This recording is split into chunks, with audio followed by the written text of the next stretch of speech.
برطانوی پارلیمنٹ میں بھی پاکستان تشکر کی گونج۔ امریکہ ایران جنگ بندی کے لیے پاکستانی ثالثی کی تعریف۔ لارڈ احمد نے کہا ایوان میں موجود زیر سمیت تمام اراکین پاکستان کے اہم کردار کو تسلیم کریں گے۔ بیرونس جیپ مین نے شکریہ ادا کرتے ہوئے کہا پاکستان نے امریکہ اور ایران کو اس مقام تک پہنچانے میں اہم کردار ادا کیا۔ برطانوی حکومت سے وزیر اعظم شہباز شریف کو مبارکباد پیش کرنے کا مطالبہ۔ Baroness Chapman of Darlington نے کہا شہباز شریف نے بہت اچھا کام کیا، تعریف اور تحسین کے مستحق ہیں۔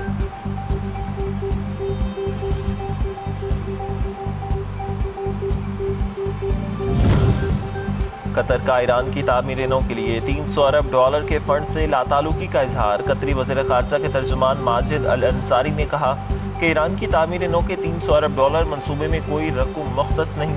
قطر نے خطے میں سلامتی کے لیے مزید مذاکرات اور ڈائیلاگ پر زور دیا۔ جنگ کے بعد خطے میں سیکیورٹی صورتحال بدل چکی۔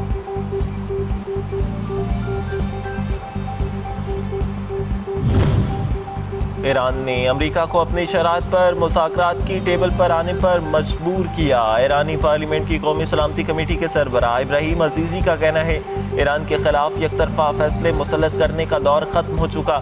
امریکہ کو لبنان کے خلاف جنگ کے خاتمے کا وعدہ اور مفاہمتی یادداشت کے تمام نکات پر عمل درآمد یقینی بنانا ہوگا۔ خلاف ورزی کا منہ توڑ جواب دیا جائے گا۔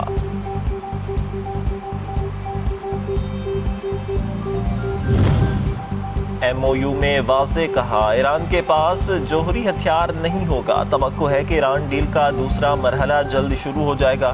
صدر ٹرمپ کا اماراتی ہم منصب کے ساتھ گفتگو، بولے چند دنوں میں میڈیا کے ساتھ ایرانی مفاہمت پر جائیں گے۔ ایرانی ڈیل کو نظر ثانی کے لیے کانگریس کو بھیجیں گے۔ جمعہ تک ہاپنہ ہرمز کو مکمل طور پر کھول دیا جائے گا۔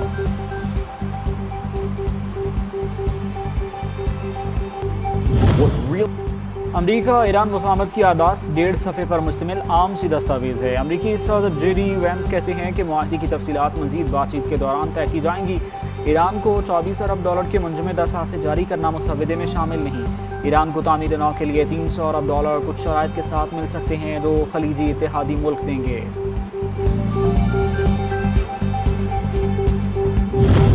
ایران امریکہ معاہدے سے پاکستان کے وقار میں مزید اضافہ ہوا۔ وزیر اعظم اور فیلڈ مارشل نے ناممکن کو ممکن کر دکھایا۔ وزیر دفاع خواجہ آصف کا اسمبلی میں اظہار خیال، کہا ایران سے تیل اور گیس سے متعلق پابندیاں اٹھائی جائیں گی، اس کا زیادہ فائدہ بلوچستان کو ہوگا۔ دہشت گردی کسی ایک پارٹی یا صوبے کا مسئلہ نہیں، متحد ہونا ہوگا۔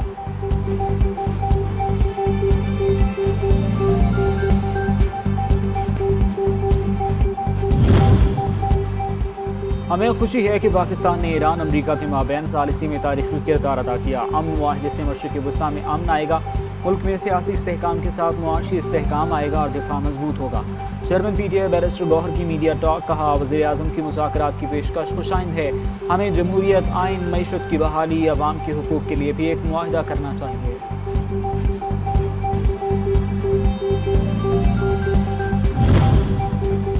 نائب وزیر اعظم اسحاق ڈار اور chairman Peoples Party Bilawal Bhutto Zardari کی ملاقات۔ وفاقی بجٹ، ملکی سیاسی اور سیکیورٹی صورتحال پر تبادلہ خیال کیا گیا۔ گلگت بلتستان میں حکومت سازی اور آزاد کشمیر کے معاملے پر بھی گفتگو ہوئی۔ بلاول بھٹو نے میڈیا سے غیر رسمی گفتگو میں کہا گلگت بلتستان میں حکومت بنانے کے حوالے سے پراعتماد ہوں۔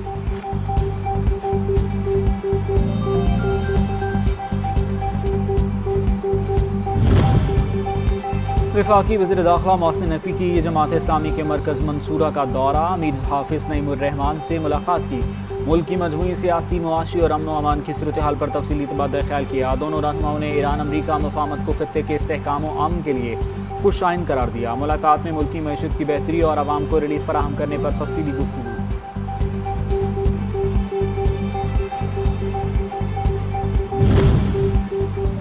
ایران امریکہ معاہدہ، پاکستان کی معاشی بہتری کے امکانات روشن۔ وفاقی وزیر خزانہ محمد اورنگزیب پر امید، کہا فوری طور پر بجٹ تخمینوں میں تبدیلی قبل از وقت ہوگی۔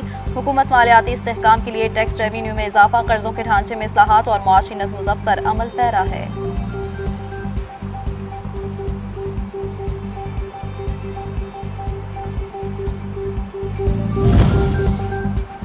ملک کے سب سے بڑے صوبہ پنجاب کا مالی سال 2026-27 کا بجٹ پیش۔ بجٹ کا مجموعی حجم 5,903 ارب روپے، ترقیاتی اخراجات کا حصہ 47% تک محدود، صوبائی محصولات سے 1330 ارب روپے آمدن متوقع، سرکاری ملازمین کی تنخواہوں میں 7% اضافے کی تجویز، تنخواہوں کے لیے 650 ارب روپے مختص، پینشن قیمت میں 505 ارب 80 کروڑ روپے، پنجاب فائنانس کمیشن کے لیے 800 ارب روپے اور ستھرا پنجاب پروگرام کے لیے 150 ارب روپے مختص کرنے کی تجویز۔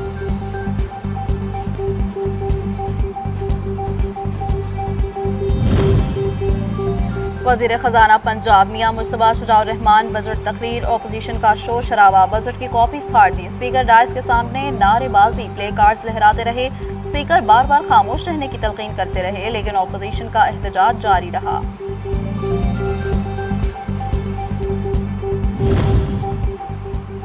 عوام کی ریلیف اور خدمت کے سفر کی جانب پہلا قدم، پنجاب کی عوام کی ترقی کے سفر پر کوئی کمپرومائز نہیں ہوگا۔ وزیر اعلیٰ پنجاب مریم نواز کی صوبائی کابینہ اجلاس سے خطاب، کہا NFC شیئر کم ہونے کے باوجود اپنے عوام کو اپنے وسائل سے ریلیف دینے کے لیے پرعزم ہوں۔ وفاقی حکومت کو دفاع اور دیگر مدت میں پنجاب نے سب سے زیادہ حصہ دیا۔ اجلاس میں وزیر اعلیٰ نے پنجاب کے مالی سال 2026-27 بجٹ کی منظوری بھی دی۔